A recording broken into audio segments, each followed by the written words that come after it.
Karon si Manaha o last week, namatay si Pope Francis. Si Pope Francis, mag-igsuol niya sa pagamatay niya, nasayran sa kadaghanan o sa buong kalibutan. Ang iyang tinuray na pagkatao.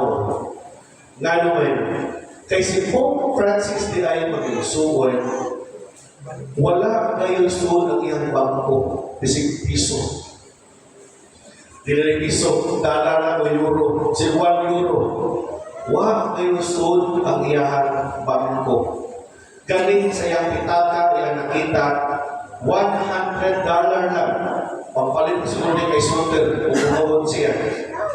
Mauri na ang iyang naasa suod sa iyang bulsa. $100 means 5,000 pesos, no? Sa tuwa din. Mauri na ang suod sa iyang pitaka.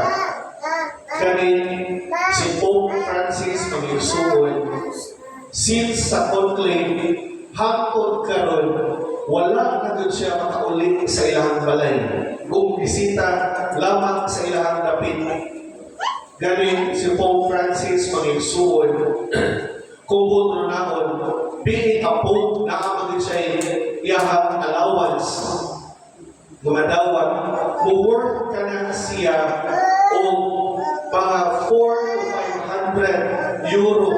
May parang 4 to 500,000 euro a year. Pero asa man ang iyang kwarta? Gihatag niya tanan sa charity. Bisig kusing na lang ngayon, bisig tapik na lang ng kwartahan. Huwag ngayon niya hilapin ka na mga igsuwan.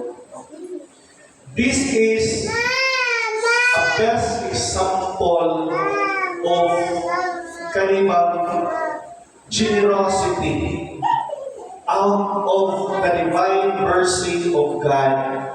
Si Pope Francis Binuta na ayahay paguna siya, kay napaguna siya ng puyo din ha, diling diha.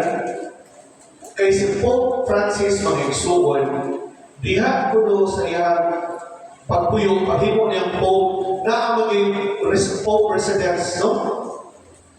Kana yung ipiparar nila na pulianan sa Santo Papa mag-igsuon.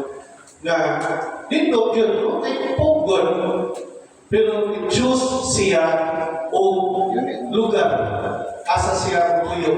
Dito siya sa Casa Santa Marta. Usa sa ka, simple kayong apartment, gamal di kayo. Usa ka bed, usa ka lamisa, o usa ka bangko, ang naa siyang kwarto. O nangayon lang sa usa ka Biblia, gayang masabasahon. Inana kasimple ang kinabuhi ni Pope Francis mga igsuon.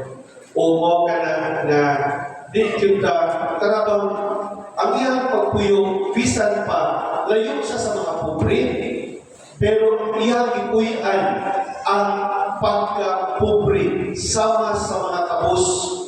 Wala pagid siya ng kwan ni Pope Francis, wala siya'y servant, wala siya'y lead, wala siya'y subusubugon nito. Siya rin magbuga sa plato, no? Siya rin maglilig, siya rin maglimpyo sa iyang puloy anay. Kung inanag siya, kamaayong mag-igsuwan. And this is the great challenge for all of us. Why? As we are celebrating, as we are thanking God for giving us Saint Martin de Porres, si San Martin usap mag-igsuwan, inunana usap ang iyang kinabuhi.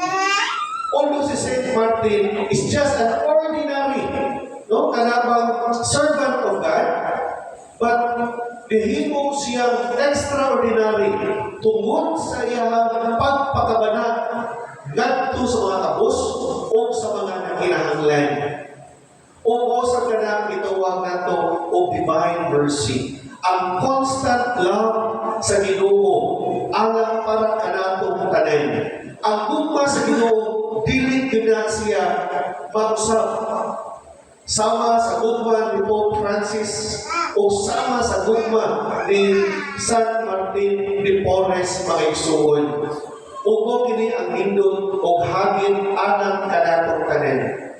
as we are reflecting on the life of Saint Martin in preparation for our 57 foundation anniversary mga igsuon, nindot kayo ato ang i-challenge o hagito na itong kasatag sa Roglion to live a simple life like Pope Francis and like Saint Martin de Porres.